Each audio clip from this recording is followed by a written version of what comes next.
Do you dare to face the truth behind the dazzling spotlight that once illuminated Cher, the ageless woman who wrote an entire era of pop music? At nearly 80, the icon who once made millions fall in love with her irresistible charisma now lives a quiet, heartbreaking life. One that is far from what the world still believes about this immortal goddess. The world only saw the lights, the stage, and the glamorous exterior. But behind the velvet curtain lies a soul-shattering reality. Wounds that never healed, unnamed losses, and a loneliness that even a million rounds of applause could never drown out. In this video, you will, for the first time, step into the untold chapter of Cher's life, where cruel turns and haunting memories shaped a very different Cher. A Cher who may leave you in awe and quietly break your heart. From the very beginning, Cher's life was never going to be ordinary. It wasn't cradled in comfort or wrapped in lullabies. It was forged in silence, shaped by loss, and hardened by the quiet sobs of a little girl no one seemed to hear. Before she ever sang a note that moved the world, she was just a child abandoned by a father she never truly knew, and carried through life by a mother chasing dreams more than stability. Born on May 20th, 1946 in El Centro, California, Sherilyn Sarkisian entered a world already scarred by uncertainty and broken promises. Her father, John Sarkisian, was a man ensnared by addiction and gambling, whose presence vanished before Cher could even walk. By the time she was just 10 months old, her parents had divorced, setting the tone for a life riddled with emotional fractures and aching silence. What her father left behind wasn't love or legacy, but questions about identity, about belonging, about why she wasn't enough to make him stay. Yet, from that complicated heritage, Cher drew a quiet pride in her Armenian roots, even if the man behind them remained little more than a ghost. Georgia Holt, her mother, was beautiful, restless, and relentlessly hopeful. Traits that would lift and haunt Cher in equal measure. Georgia's life was a carousel of marriages, 7 in total, each spinning Cher into a new reality, a new stepfather, a new set of rules, and another layer of uncertainty. 2 of those marriages were to Cher's biological father, John Sarkisian, underlining the emotional instability that surrounded her early years. Stability was a luxury they couldn't afford. When Cher was just 2 years old, Georgia, overwhelmed by poverty and desperation, made an unthinkable decision. She placed her daughter in a Catholic orphanage, not out of cruelty, but necessity. And yet, how do you explain necessity to a toddler with no mother to hold her at night? How do you tell her she's loved when the only thing she feels is abandonment? During these early years, Cher and her younger half-sister, Jorgane Lapierre, Georgia's daughter from another relationship, often lived with their grandparents. The small home of their maternal grandparents became a temporary shelter from the instability that defined their lives. Though it offered some sense of routine, the feeling of being displaced lingered. The sisters shared more than a roof. They shared the confusion of being left behind and the silent pact of children learning to survive in uncertainty. From her earliest days, Cher's life was marked by a quiet kind of loneliness. She wasn't just poor, she was displaced, constantly moved between relatives, temporary homes, and whatever shelter Georgia could find as she scraped together a living in the volatile world of show business. At times, they lived behind bars or in sparsely furnished rooms with broken furniture and broken dreams. Her third stepfather, John Southall, and actor married to Georgia for 5 tumultuous years, was no salvation. Their relationship was scarred by loud fights and an atmosphere of emotional instability. By age 9, Cher was once again watching a man walk out of her life, and the pattern repeated, over and over. By then, she no longer cried when someone left.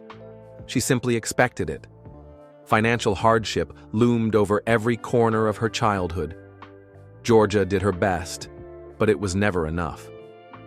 Cher went to school in hand-me-down clothes that sagged on her shoulders and shoes so battered she had to hold them together with rubber bands. Other children laughed, teachers looked away. In a 2010 Vanity Fair interview, Cher revealed how deeply those moments cut. "I was ashamed of my clothes," she said. "I felt like I didn't belong anywhere." Sometimes their fortunes would flicker with a brief Hollywood gig Georgia managed to land, bringing them for a short time to a place like Beverly Hills. But those glimpses of glamour only sharpened the sting of what they lacked. The emotional weight of that inconsistency, one week brushing against luxury, the next scraping for food, etched into Cher's soul a painful understanding. The world was unfair, love was fragile, and nothing was guaranteed. She learned to stay small, quiet, adaptable. She studied people, not school books. She memorized moods, not multiplication tables. She survived not because the world helped her, but because she taught herself how to disappear in it. At school, Cher faced even more unseen battles. She struggled with dyslexia, a learning disorder that made reading and writing feel like mountains too high to climb.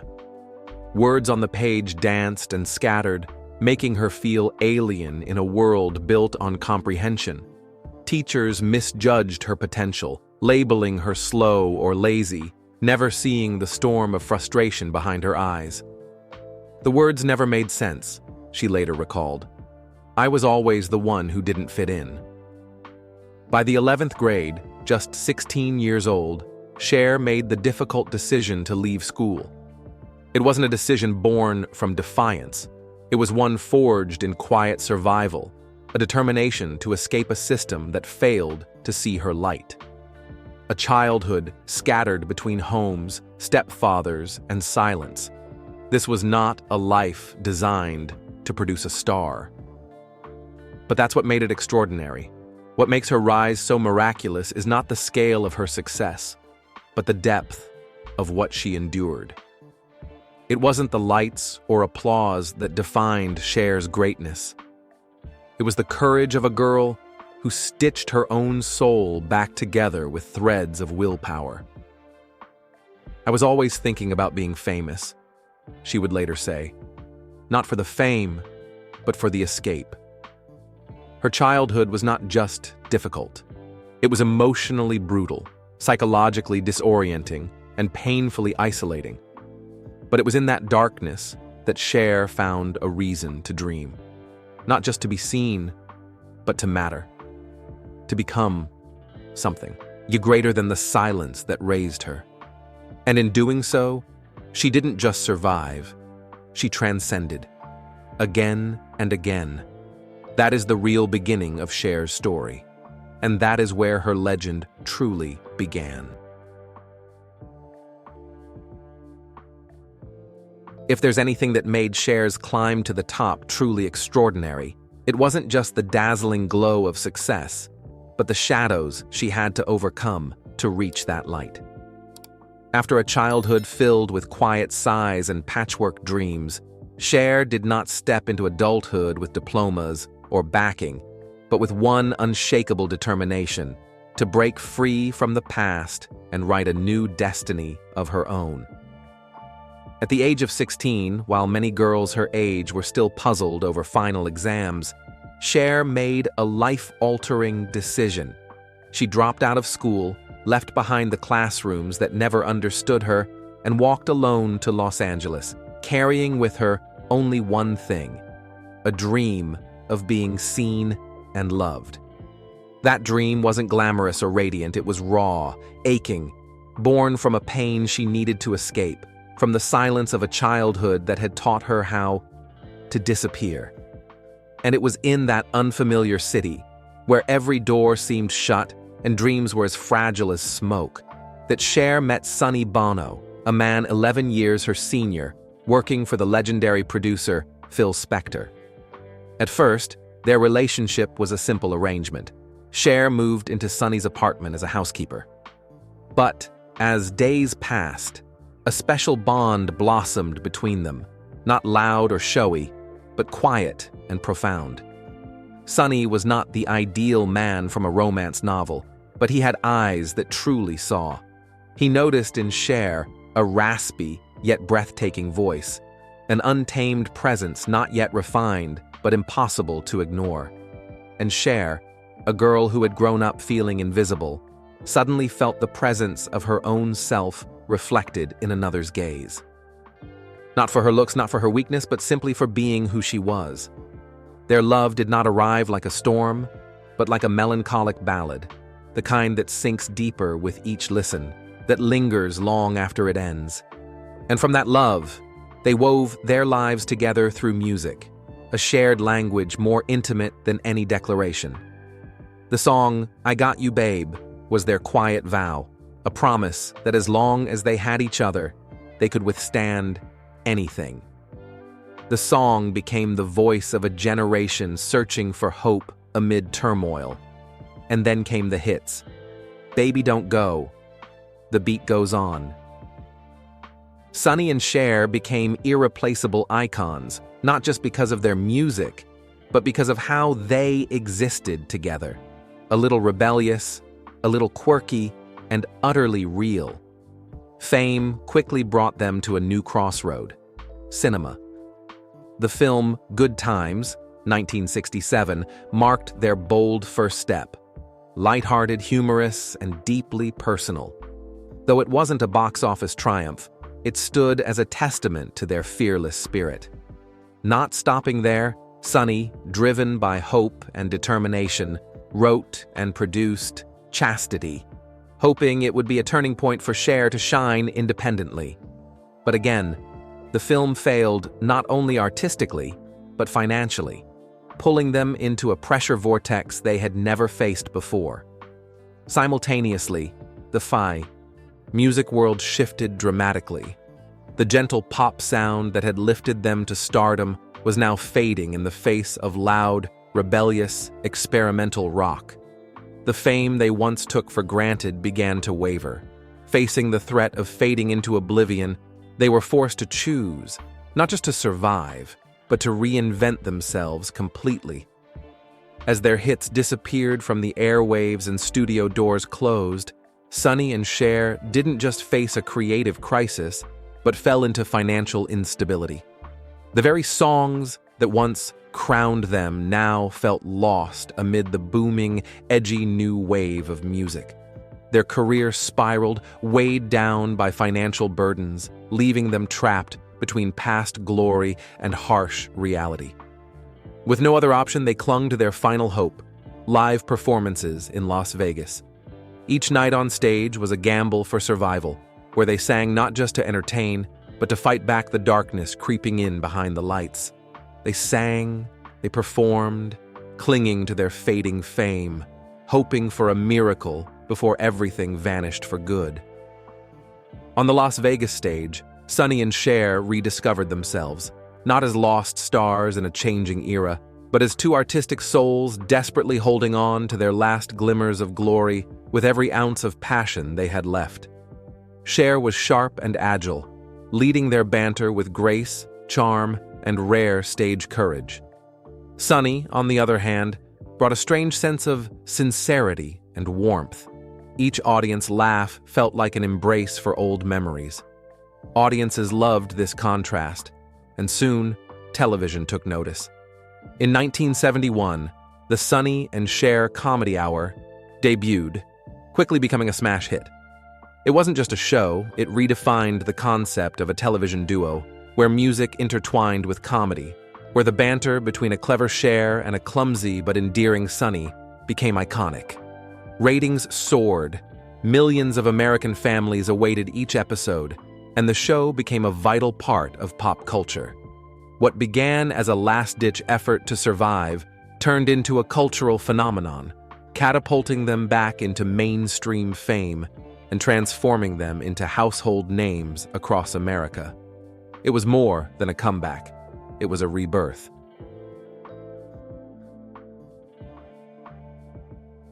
But behind the dazzling lights and thunderous laughter, their marriage slowly fractured. The love that once formed their foundation was now eroded by unhealed wounds, by a growing emotional distance. They began living separate lives, each caught in their own concerns and worlds, making their bond fragile and increasingly faint. Cher once bitterly confessed, what hurt her most wasn't the end of their marriage, but having to keep playing the role of a happy wife when her heart had long gone cold.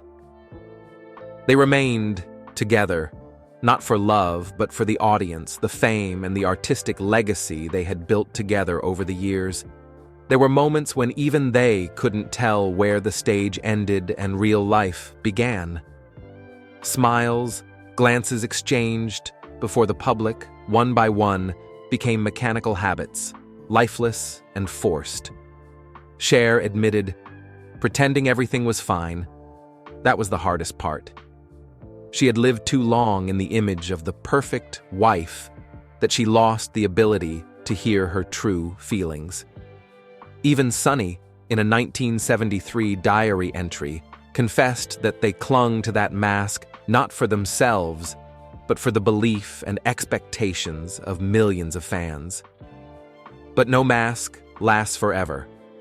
When the shell cracked, the truth emerged, raw, cruel, and more painful than any role they had ever played. In 1974, Cher filed for divorce.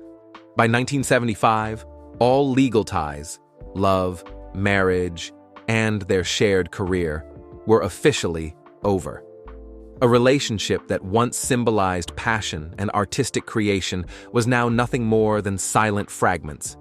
Tragically, behind the glamorous facade of an artistic love, a harsh truth came to light. Sonny had controlled nearly every aspect of Cher's life, from her music, image, and schedule to how she smiled in public. It felt like I was in a marriage without love, without a voice, Cher once bitterly revealed. She described herself as drowning in involuntary submission, where every emotion was suppressed, and she gradually faded into a suffocating silence. In her darkest moment, she once stood on a hotel balcony, contemplating ending it all, not out of weakness, but from the suffocating feeling of being stripped of both freedom and self. The woman who once longed to live as her true self could no longer recognize her face in the mirror. Cruelly, only after the marriage ended did Cher realize every asset, copyright, contract, everything was under Sonny's name. For years, she had handed financial control to the man she loved and trusted. In return, she was left with almost nothing. No money, no home, no copyrights. Debts came like a storm. And worst of all, she lost the only home she had left. The woman who once sparkled under stage lights was now homeless in life, with no music, only the sound of wind blowing through unnamed loneliness. That wound wasn't just about money. It was the betrayal of trust.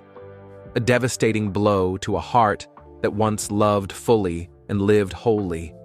And worse still, the pain of watching her daughter, Chastity, grow up in a broken home. Cher, who had once quietly cried in an old room when her own parents separated, now had to witness that same tragedy repeat itself like a cycle with no escape. Little Chastity, her daughter, also stood in an empty room, silently watching someone walk out of her life, as if history was being rewritten with darker, more sorrowful ink. How can a mother save her child from a scar she once bore herself? Or can she only hold her child tightly and apologize for not being able to preserve the home they once dreamed of? It was the most painful fall of her life. But from that abyss, Cher learned to rise, no longer with anyone to hold her hand, no longer with a familiar half beside her, only herself and a voice that had never faded. She returned to the stage with a show bearing her name, Cher. This was not just a professional effort, but a proud declaration. She did not need Sonny to shine. As her show exploded, captivating millions, Sunny's own program, the Sunny Comedy Review, quietly failed and was canceled after just one season. That success was not luck, but the result of a woman who had walked through the depths of sorrow to rewrite her own fate. Yet Cher's solo music journey was anything but smooth. From the album Stars in 1975 to I'd Rather Believe in You, 1976, and Cherished, 1977, each release quietly faded into obscurity, failing to make any impact on the charts. She ventured into a new collaboration with her then-husband, Gregg Allman, releasing the album To the Hard Way. Despite their efforts, the joint project failed to resonate with listeners. By 1978, Warner Brothers officially terminated their contract with Cher. She found herself in one of the darkest chapters of her life. Without a label, without a hit, and with a marriage that had quietly fallen apart behind the scenes. And yet, just as her world seemed to crumble, another chapter was beginning, one filled with love, chaos, and the fragile hope that maybe, just maybe, the second time around could be different.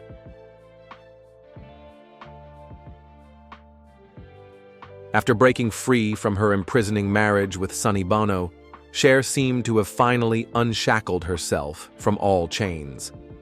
But as that door closed, she stepped into a new chapter, one that seemed filled with hope, but was in fact brimming with storms. Just 3 days after her divorce from Sonny was finalized, Cher married Gregg Allman, the wild soul of the South, the passionate artist of the Allman Brothers Band. A man full of artistry, yet carrying with him a world of chaos. 3 days, nowhere near enough time to heal, much less to truly understand a person. It was a leap into the void, reckless, blind, but not without a fragile sliver of hope. 9 days after the wedding, Cher filed for legal separation. Gregg's world, alcohol, chaos, and addictions that had no name, left her gasping for air.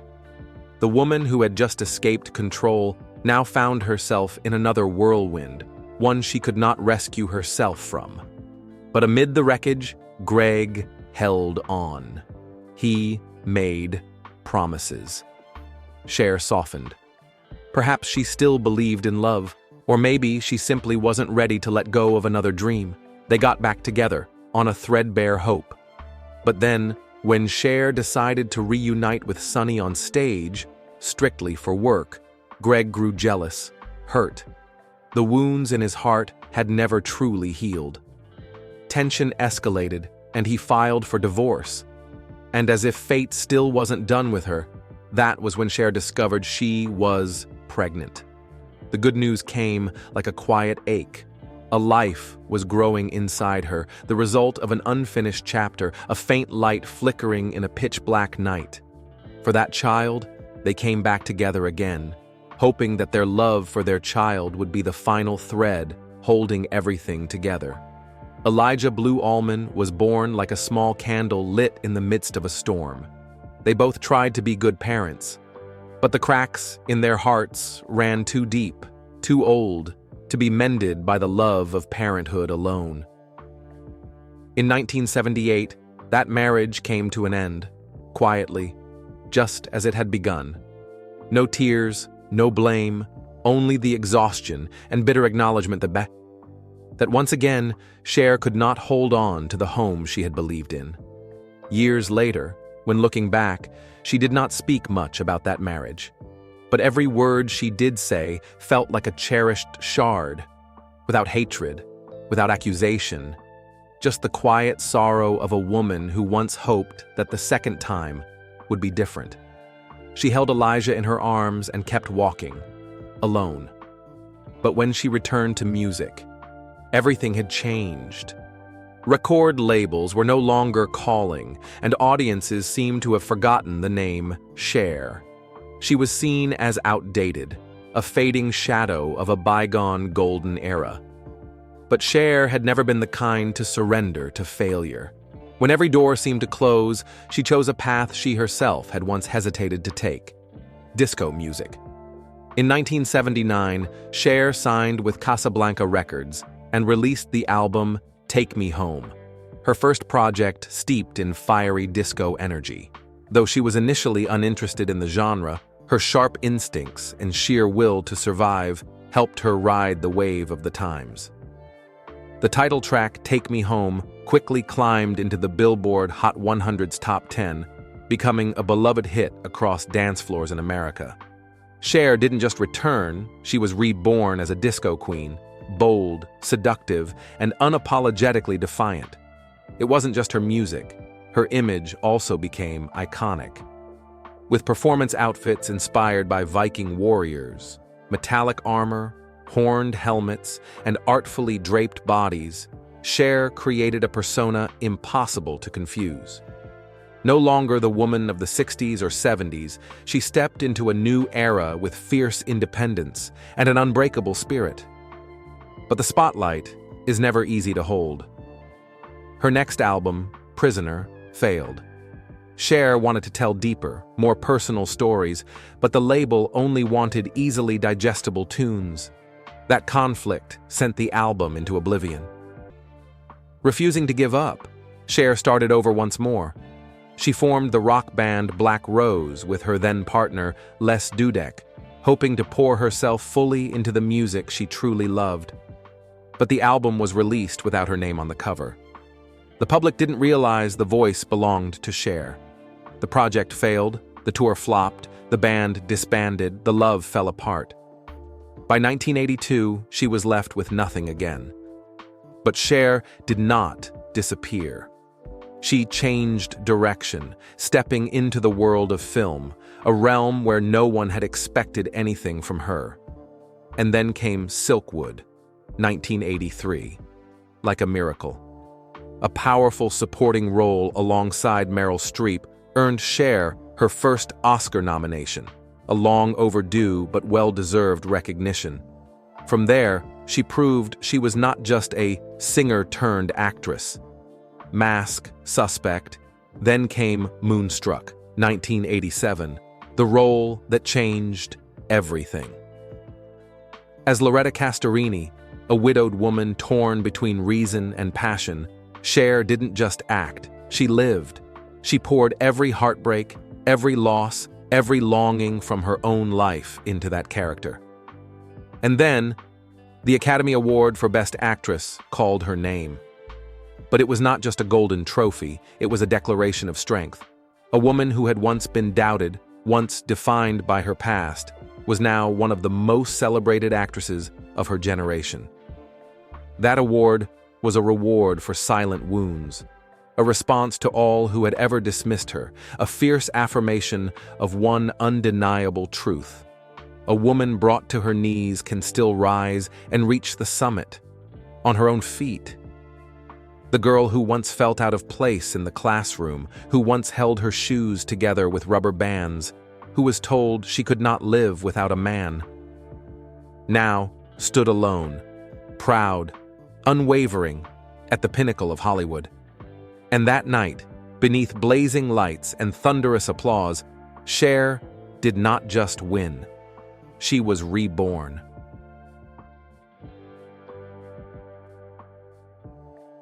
Just as the lights of the Oscars had yet to fade, while the world was still celebrating Cher as a living symbol of resilience and rebirth, it was her own body that spoke up, in the most merciless way.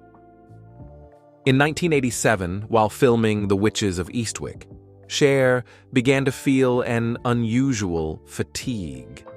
At first, she believed it was simply the cost of long shooting nights and an endless schedule. But what she was facing wasn't mere exhaustion.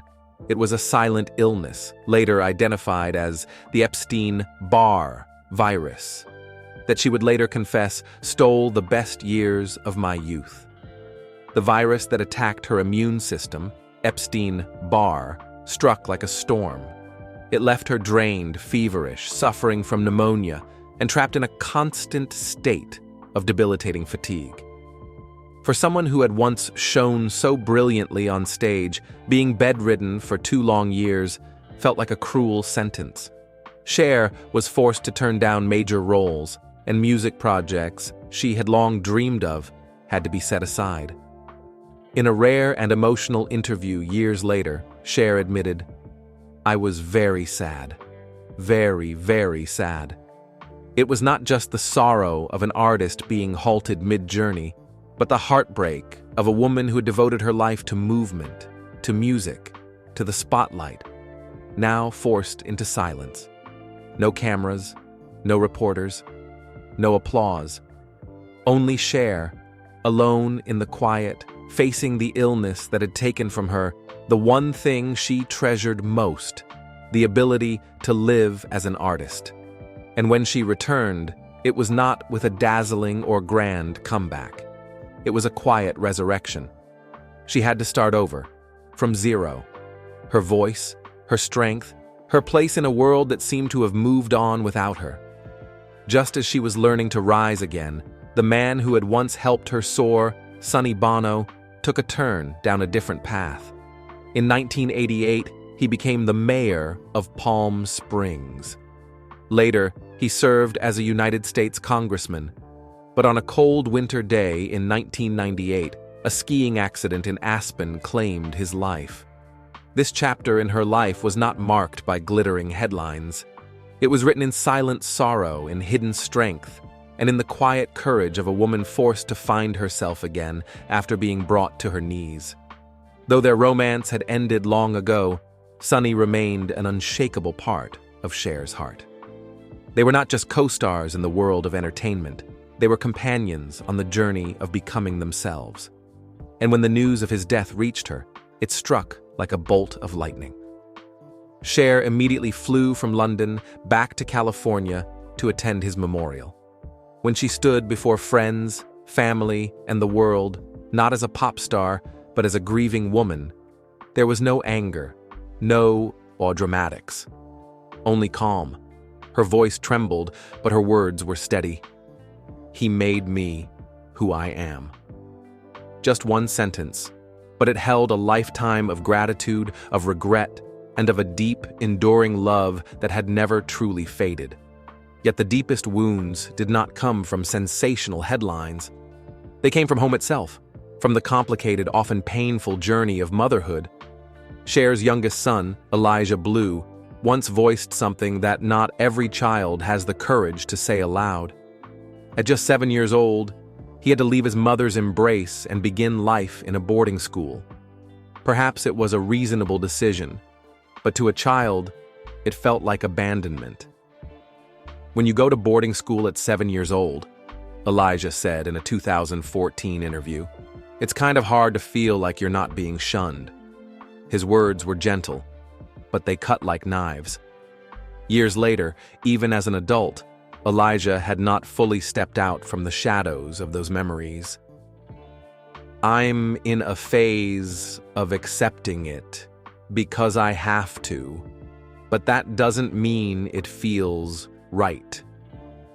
He spoke with the voice of someone who had learned to grow up with emptiness, not with resentment, but with a quiet truth that could not be denied. He called their relationship a work in progress, slow, layered, and still filled with things that could not yet be said. In 2013, there was once a small moment of hope. Elijah and his wife moved in with Cher, an unspoken effort to mend a thread that had once frayed. But old wounds had not healed, and quiet differences pushed them apart again. And in the end, even without long embraces or heartfelt sit-downs, Elijah still held deep admiration for his mother. "My mom is a great artist. My mom is Cher. And that, despite the distance, has always made me proud." But that alone was not the end. Cher's heart had yet to face another mountain, one that touched the very root of motherhood. Her firstborn, Chastity Bono, began the process of transitioning and became Chaz. Though she had publicly supported LGBTQ+ rights, Cher was deeply shaken. Not because she didn't love her child, but because she was afraid.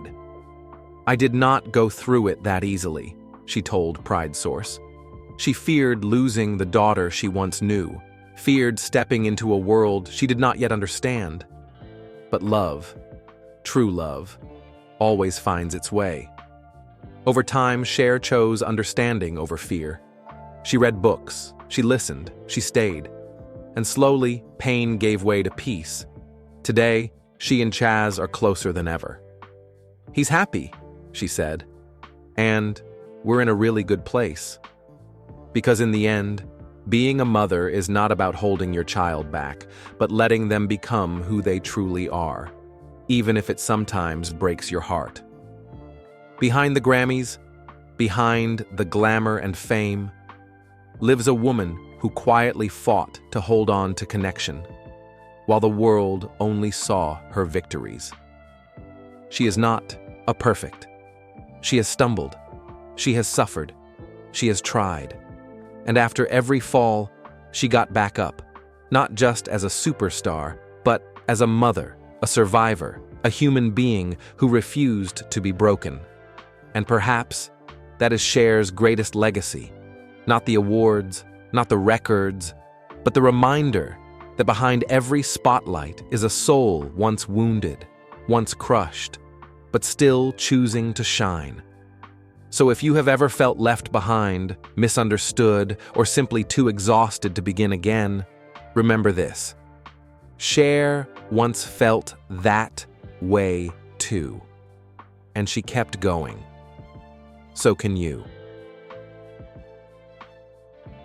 Today, at 79 years old, Cher lives quietly in her oceanfront villa in Malibu, a place she calls a peaceful heaven after the storm. No longer bound by hectic schedules or stage lights, her days are filled with the sound of waves, fresh sea air, and occasional visits from a few close companions. She lives alone, but has never felt lonely, because she has learned how to feel complete from within.